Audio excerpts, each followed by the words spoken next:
Hey,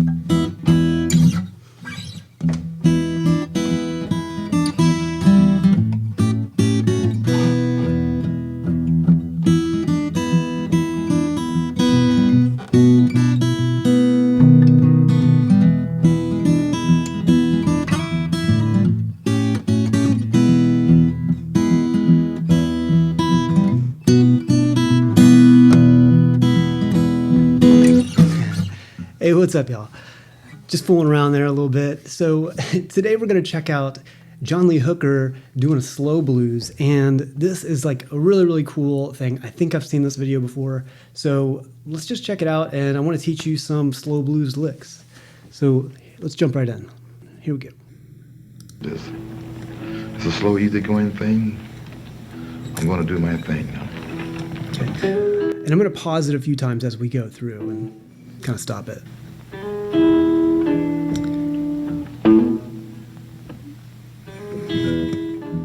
It's an E.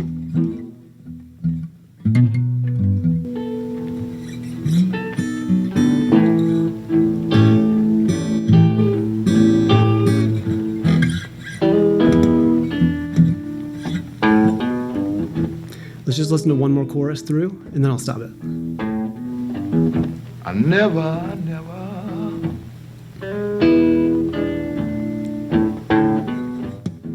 get out of these blues alive.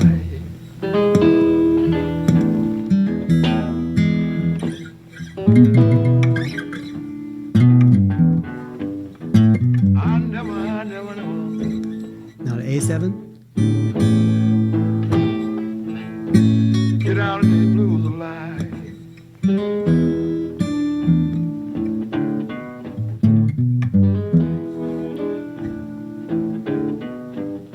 You know I'm doomed with. Now going to B7 here. Kind of B7 over A. I'll be doomed till the day I die.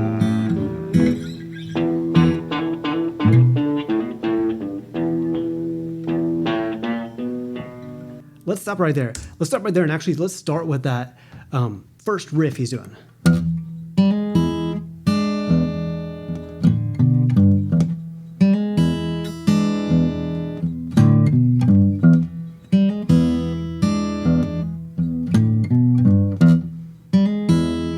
This is the phrase he's going to play over E. And you see this a lot. Basically what we want to do here is just hit this hammer on the G sharp note, or your first finger on the G string, and then bring that pinky down to hit E7 here, third fret of the B string.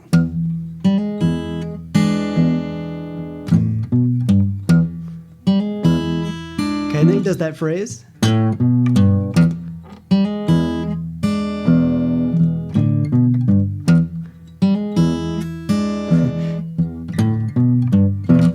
Cool. So then after that, inevitably, you know, it's a 12-bar blues. So he's going up to the A7 chord. That's the 4 chord. So after you play that E for 4 bars, just go to this A7 chord here. Okay. And basically it's just barring first fret or first finger across the 2nd fret here. And using either the 2nd finger or 3rd finger, or you can even use the pinky to catch this 3rd fret of the 1st string. Okay.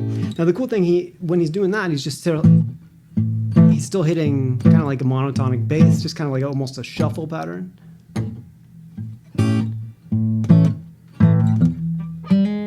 Then he's going to go back to that phrase.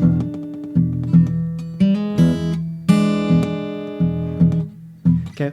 Now when he gets to the B7 chord, he's doing this.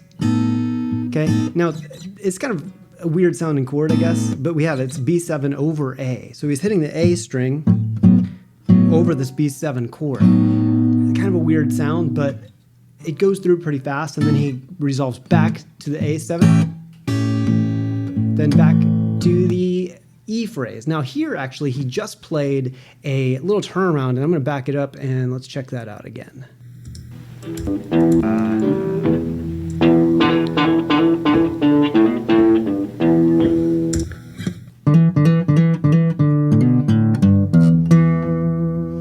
Okay, so he's starting off, this is a pretty common one, so he's just hammering on, and then going down the pentatonic scale. So when we hammer on here, we're going 0, 2, 4 times in a row. Okay, okay? And then back up to that first note, okay? Now after that, I think he does a little walk up to B7 here. Yep.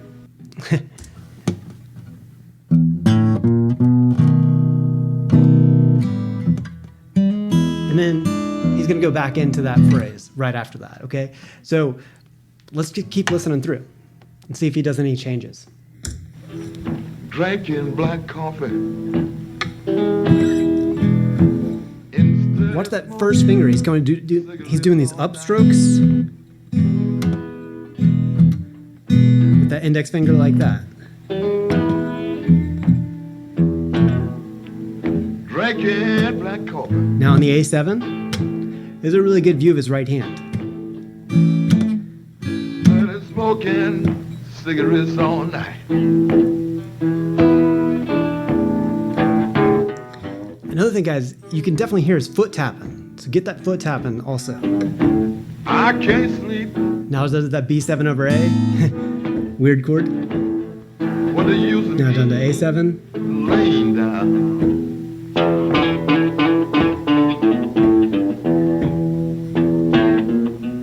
Look at here now. Same turnaround there. Sitting here rocking Cool, now we get a view of his left hand. in my favorite rocking chair.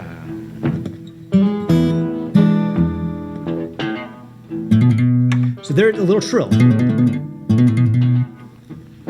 Sitting here rocking, rocking, rocking. To the A7.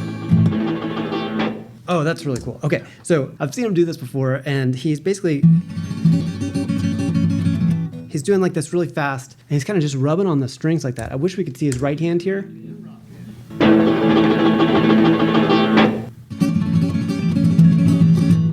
So I think he's kind of like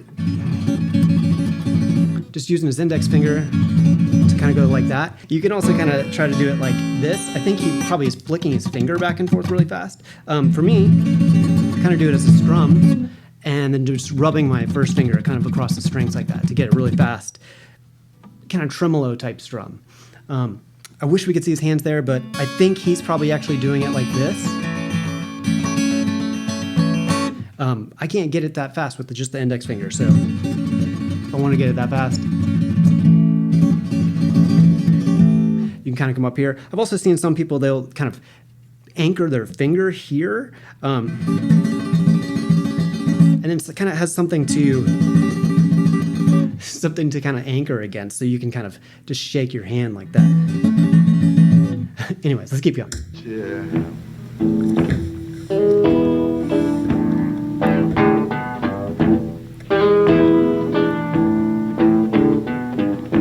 But I know I never, I know I B7 never over A again.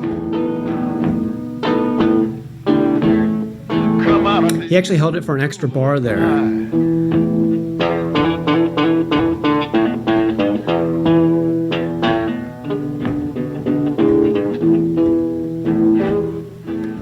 Little trill.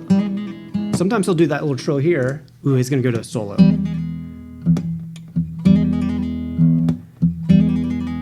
That's another cool move to do. Yeah. Okay, here, I never.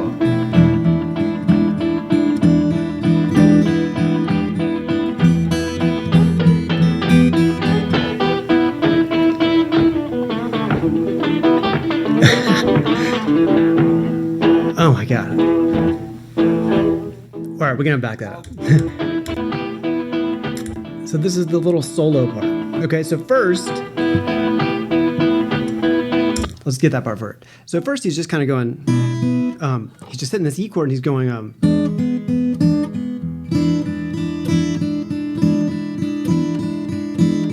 yeah, so he's just kind of upstroking this E7, like that.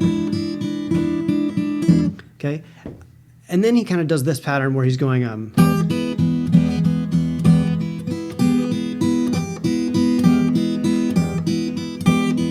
now, to get it to more authentic sounding, I think doing these first finger rakes is the best way to do it. Naturally, though, since I play a lot of different styles, I like to use my fingers a lot, but you're not going to get the same sound. That's with the fingers, and this is with the rake.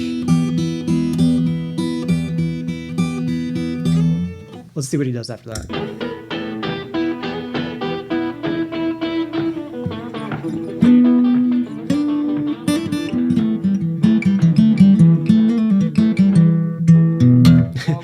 Okay, that's a pretty crazy fast run. Let's look at it one more time.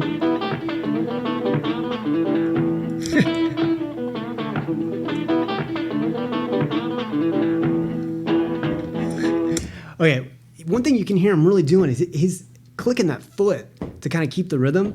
So he's just kind of going through these scales like pretty fast, like as fast as he can. And little phrases like that. And sliding down. Okay, and then all those little tidy phrases, he's basically just going through that really fast. And he's keeping that rhythm with his foot, so that way he knows when to stop doing that phrase. Let's listen to him do it one more time. I'm not going to try to get all the notes in here. Okay, there's just the E7.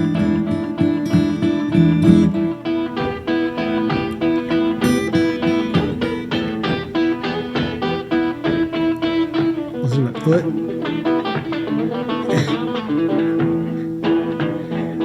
See, when he comes out of it, he's right on time again because that foot kept going. Okay, let's keep listening.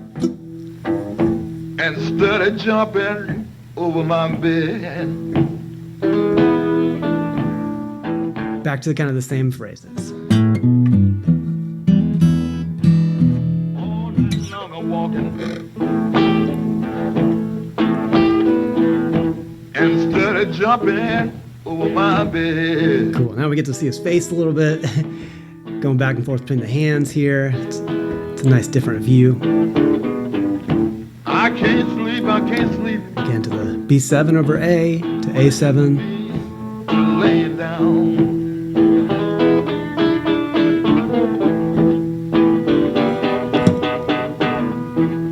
My baby left me. That part was a little bit different. Let's stop and rewind that. What the use of me laying down?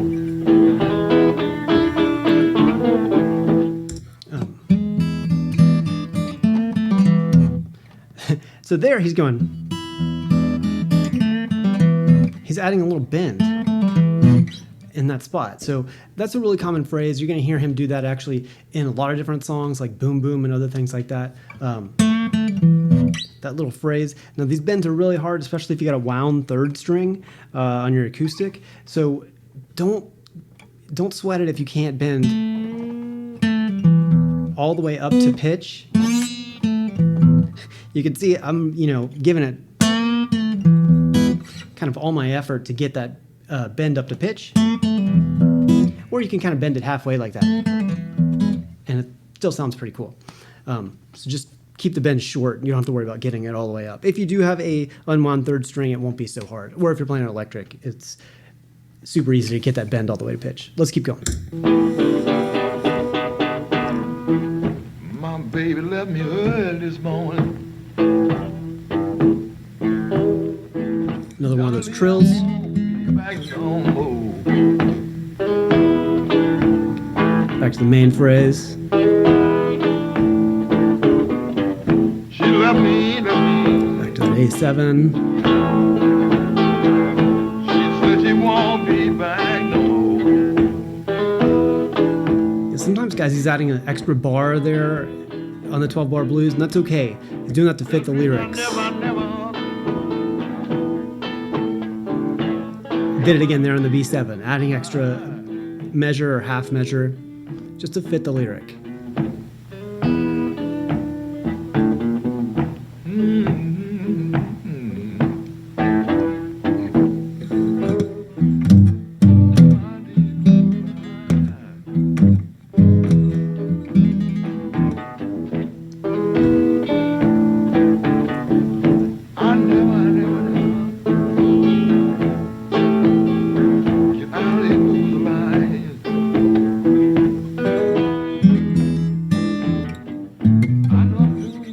B7 again over A.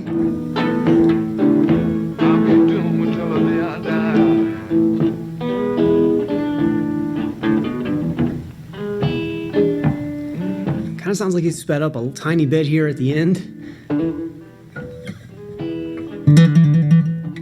way to practice those trills. Remember, guys, keep practicing those trills. Those are important. Remember with the trill, guys, it's going to be, hammer on and pull off.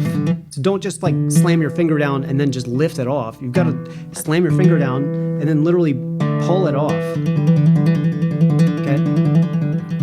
That's the only way you can that's the only way you're able to kind of get the volume out of it. And you can kind of swell the volume low, high, like that. Okay? And that's a great way to practice it. It's a great finger exercise and something you guys should be definitely doing. Let's listen to the end. Thank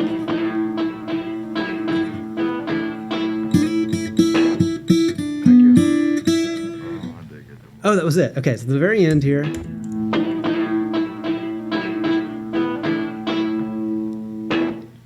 Thank you. Nice. At the very end, he's kind of just doing this.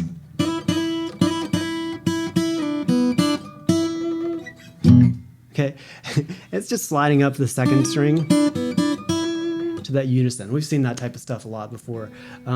That's it. Let's see if he says anything at the end, and then we'll wrap it up here. Yeah.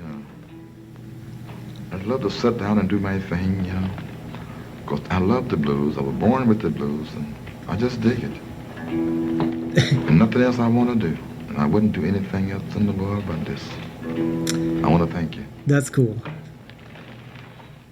Wow. Wow, what a great video. So,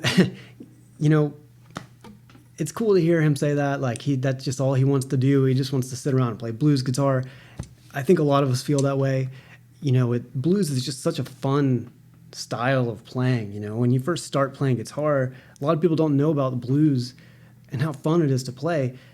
They just think about blues being in like a band context or stuff like that, or kind of going to these open mic jams and things like that. And that's really cool too. But, when you're playing solo blues, you're kind of like entertaining yourself on a rainy day. You don't have to worry about having other band members or any of that type of stuff. You just kind of sit around with your acoustic guitar and then just jam. Anyways, that's it, guys. Thanks for watching, and I'll see you on the next one.